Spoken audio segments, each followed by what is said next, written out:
Selamat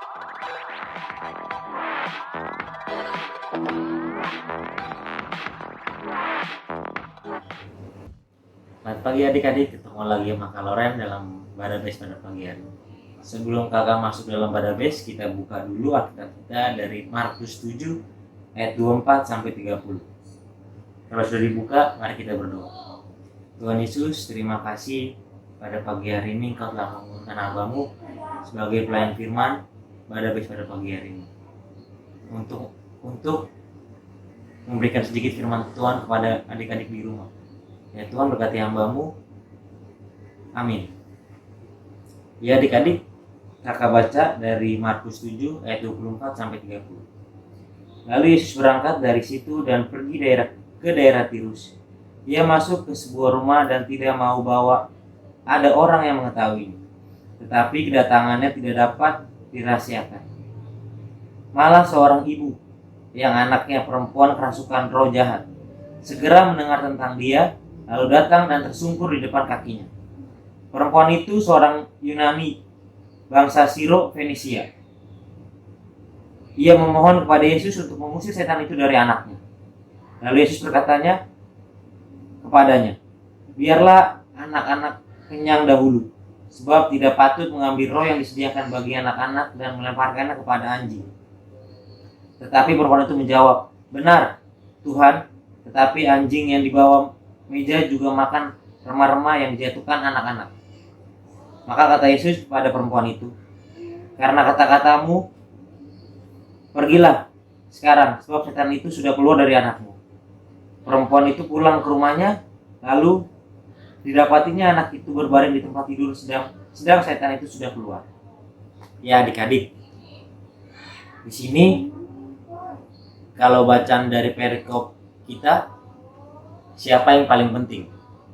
Nah, mungkin semua orang tua tidak senang hatinya ketika melihat anaknya sakit. Segala upaya pasti akan dilakukan oleh orang tua agar anaknya segera mendapatkan pertolongan atau kesembuhan. Kini hal yang sebaliknya disodorkan kepada adik-adik teruna. Ketika orang tua membutuhkan pertolongan kita, misalnya membeli sesuatu atau menjaga adik karena ayah dan ibu sedang keluar, atau beribadah, apakah kita bersedia dengan senang hati, atau jangan-jangan kita merasa sibuk dan tak punya waktu untuk menolong mereka? Sedangkan untuk nongkrong, untuk makan bareng, main game bareng dengan teman-teman, seolah-olah mereka itu sesuatu yang paling penting di hidup adik-adik. Atau ntar dikata-katain kurang pergaulan, atau kuper, atau kudet, kurang update. Ya adik-adik, belajar dari firman Tuhan. Ketika seorang ibu begitu gigih berupaya untuk kesembuhan anaknya, datang kepada Yesus dan memohon jamahannya. Walaupun si ibu itu bukan orang Yahudi, namun ia yakin bahwa Yesus dapat melepaskan roh jahat yang ada dalam tubuhnya atau tubuh anak. Tuhan Yesus menyatakan kepada si ibu bahwa Injil harus lebih dulu diberikan kepada orang Israel. Dan si ibu menjawab pertanyaan Tuhan Yesus itu dengan bijaksana. Ketekunan dan iman bahwa remah-remah roti itu akan dimakan oleh anjing atau binatang piaraan yang ada di dalam rumahnya. Tapi Tuhan Yesus menjawab, iman si ibu dengan kesembuhannya anaknya. Ya adik-adik, kalau orang mau contoh, gimana perasaan orang tua atau terlebih ibu? Ya, kita ngomong masalah ibu yang mengandung kita 9 bulan lamanya dalam perut. Apakah adik-adik pernah berpikir tentang orang tua yang rela, yang ingin melihat anaknya nurut, atau diam di rumah, atau tidak jalan-jalan, atau malah menyibukkan diri dengan teman-temannya. Pernah nggak adik-adik mikir?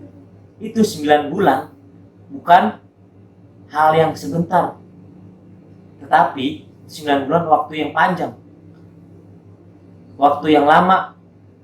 Itu ada dua pilihan, antara ibu yang hidup atau anak yang hidup. Itu seorang ibu. Tapi kan di sini kita konteksnya berbicara tentang orang tua, ayah dan ibu. Ibu yang melahirkan kita, mereka tidak meminta pamrih sedikit pun atau uang kalian atau segala hal yang adik-adik berikan kepada ibu. Tetapi Tuhan mau adik-adik juga harus menghormati orang tua, terlebih ibu. Karena ibu yang telah mengandung 9 bulan lamanya dalam perut. Karena itu adik-adik, kakak mohon, yang sedang atau lagi berantem atau lagi marah dengan ibunya, selesai dari badabes ini, minta maaf. Ibu atau mama, aku minta maaf kalau aku udah salah. Aku udah nggak nurut, aku udah nggak pernah dengar sama ibu atau mama atau papa atau ayah. Karena itu tangan kanan Tuhan, seorang ibu. Ibu mana yang menjerumuskan anaknya, yang ngebolehin anaknya misalkan taruh, maaf, kalian pulang malam merokok, minum minuman keras, atau sampai pahitnya sampai menyentuh narkoba. Ibu mana? Mama Kaloren aja yang udah gede gini masih di WhatsAppin suruh pulang. Tuh, yang udah 25 tahun masih di WhatsAppin sama mama. Pulang, udah jam berapa ini? Laki-laki. Tuh Kaloren. Gimana kalian yang masih umur belasan tahun, lagi perempuan? Satu lagi, kalau orang tua sakit, atau ibu sakit, atau ayah sakit, sebaiknya kita menjaga, bukan malah menjauhi atau malah cuek bebek. Kasihan. Orang tua juga perlu perhatian dari kita, anak-anaknya. Maka itu, kita hiduplah seperti Allah yang mengasihi semua umat manusia dengan mengorbankan putra tunggalnya sebagai penebus dosa kita. Allah pun ingin kita setia dan taat kepadanya.